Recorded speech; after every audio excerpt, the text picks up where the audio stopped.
Yes po, makarelate po ako. Praise God pa rin dahil may trabaho. Amen. Praise God. So, dito nag-reply si ma'am kasi nga sabi ko, while some are losing their spark, I'm still here.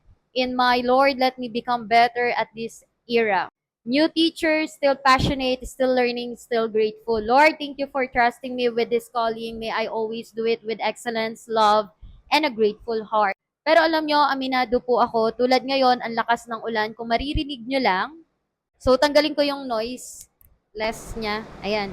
Ang lakas ng ulan. Siyempre, may mga panahon din na napapagod tayo. May mga panahon din na tinatamad tayo. May mga panahon din na nade-drain tayo, nai-stress tayo. And I can say na parte yon ng buhay natin, parte yon bilang isang guro.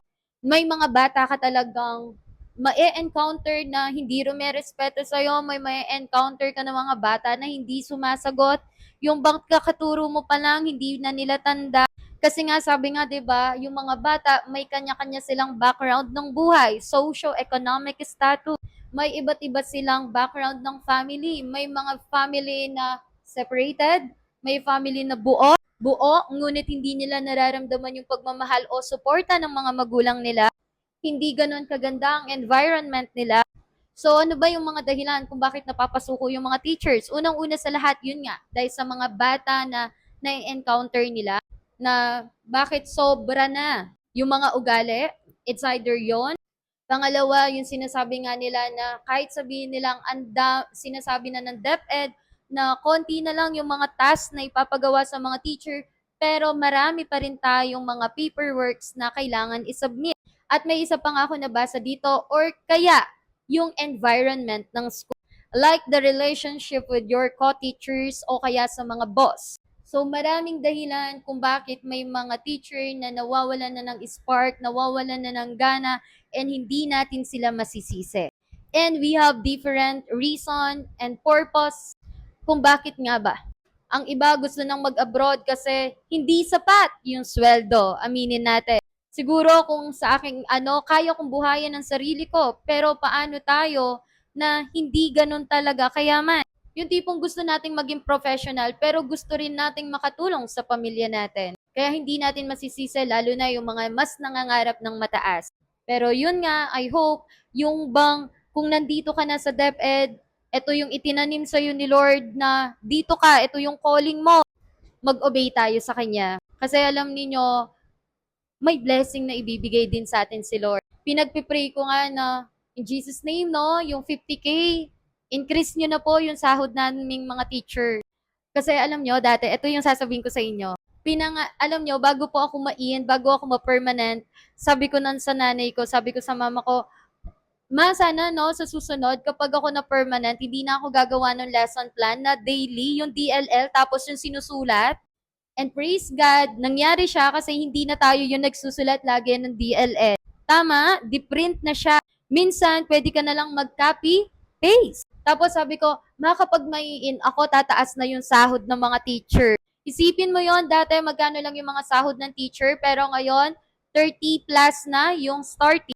Pero itong sinasabi ko, hindi pa rin sapat. Kaya nga pinagpipray natin na 50K naman po. Pero yun nga, itong trabaho na ito, sabi nga nila, mahirap. Yes, hindi talaga biro. Lalo na ngayon napapansin ko, no, na tinanggap ko na nga, syempre nagkakaroon tayo ng extra income dito pero hindi ganun kalaki. Bakit nga ba tayo gumagawa ng mga ganito pang content? Kasi nga, for the extra income dahil hindi nga sapat ang sahod. Kaso yun, no, ang dami na rin napapansin nila sa mga content creator. Pero yun nga, magsilbi itong gabay natin, magsilbi itong paalala sa atin na maging professional tayo. Pero please lang, wag nating kakalimutan yung maging masaya pa rin tayo. Tama? O di ba ang dami ko nang nasabi sa topic na ito. Pero yun nga, salamat sa trabaho na ito kasi ito yung mga panahon din na na-experience natin. Yung bang dati ikaw ay mahiyain, introvert ka, sabi mo sa sarili mo, dito sa trabahong ito, ma-experience mo yung mahalin ka ng mga estudyante, respetuhin ka. Hindi lang siya self-benefit ha, kundi may naitatanim ka rin sa mga kabataan. Hindi mo lang natutulungan yung sarili mo, kundi mas natutulungan mo yung mga kabataan. And I hope, yun nga yung sabi ko, pinagpipray ko na we're not just here to teach. Sana matouch din natin yung heart, yung mind ng mga bata na mangarap sila. Magkaroon sila ng Diyos, magkaroon sila ng takot, maging mabuting tao sila. Hindi lang ACADS lang. Hindi yung dahil lang sa gusto lang nilang makapagtapos ng pag-aaral, kundi mas maging mabuting tao. At syempre, yung mabuti ka na at nakakatulong ka pa sa community.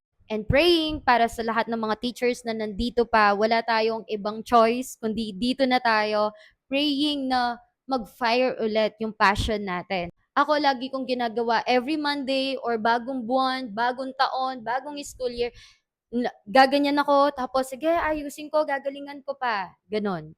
And hindi ko tinatapos yung mga sinasabi ko, but I am praying na in Jesus' name na hindi mawala as in yung spark. Kung mawala man, unti-unti, I will pray for that. And hindi ko tinatapos ang sentence ko dito or yung yung buhay na naghihintay sa akin. Pero susunod ako hanggat mahal ko itong pagtuturo, maging isang guro, hanggat nangangarap ako para sa mga bata, magi-stay pa rin ako dito. Habang wala pang mga ibang opportunity, kunin natin itong opportunity na ito na makapag-seed tayo sa mga bata.